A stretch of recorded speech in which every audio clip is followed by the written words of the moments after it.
Assalamualaikum warahmatullahi wabarakatuh. Perkenalkan, saya Muhammad Arif Fadri dari Prodi Manajemen Pendidikan kelas C25. Di sini kami akan mempresentasikan hasil materi dari kelompok 3 terkait konsep tentang etika, moral, akhlak, dan tasawuf. Pertama, terkait konsep dasar etika. Pengertian etika. Kata etika berasal dari kata ethos dalam bahasa Yunani yang berarti karakter, watak, kesusilaan, atau adat. Sebagai suatu subjek, etika berkaitan dengan konsep yang dimiliki oleh individu ataupun kelompok untuk menilai apakah tindakan-tindakan yang telah dikerjakannya itu salah atau benar, baik atau buruk.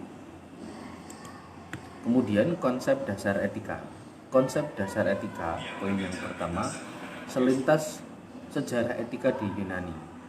Untuk pertama kalinya etika dikaji secara rasional dan berdasarkan pada ilmu pengetahuan oleh bangsa Yunani. Poin yang kedua, antara etika dan moral. Ajaran moral merupakan rumusan sistematik terhadap anggapan tentang hal-hal yang bernilai serta kewajiban manusia. Etika merupakan ilmu tentang norma, nilai, dan ajaran moral.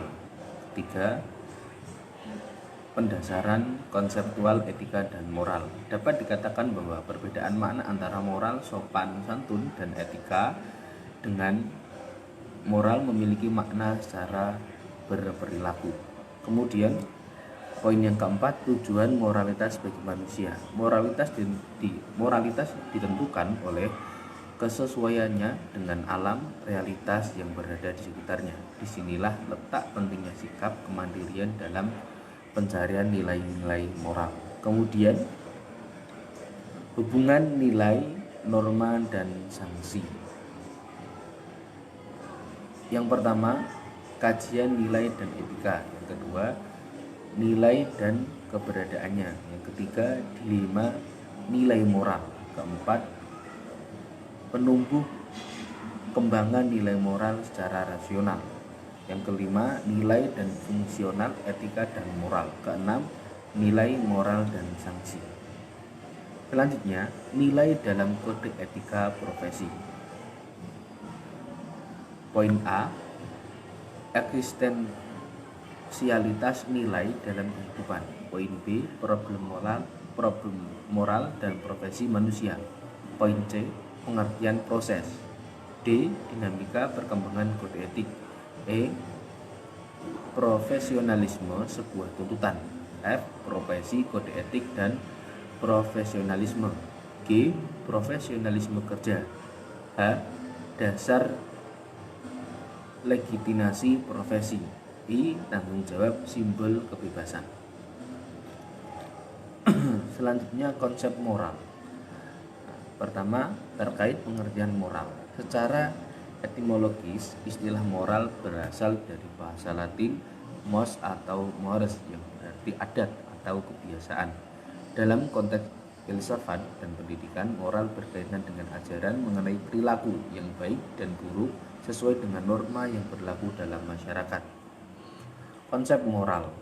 Konsep moral, poin pertama, tujuan dan fungsi pendidikan moral.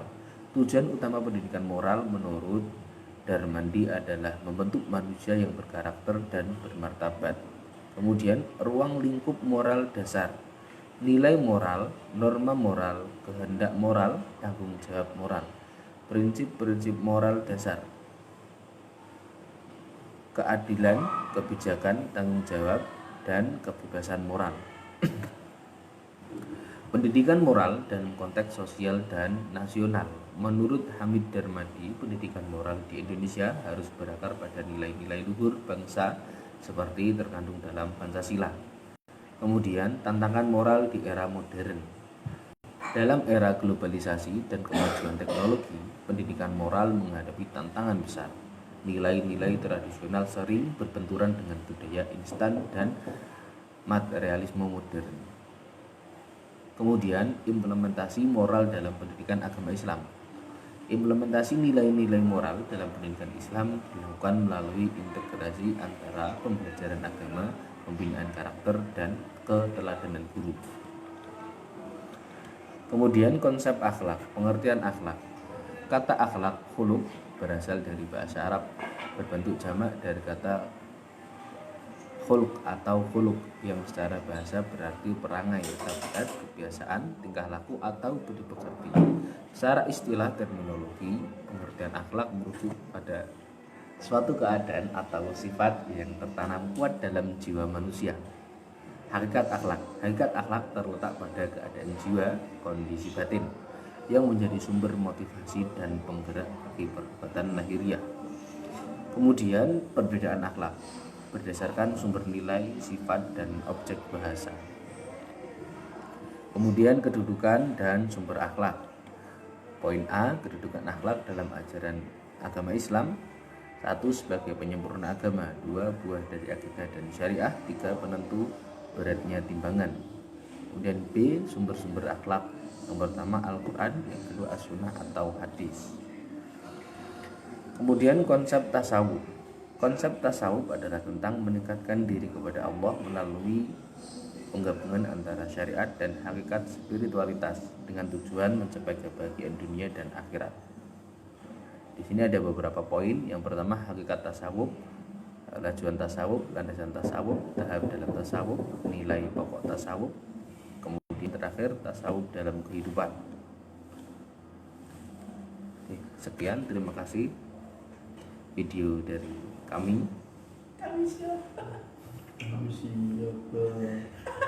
Hasil materi dari kelompok 3. Oke, cukup sekian kami ucapkan.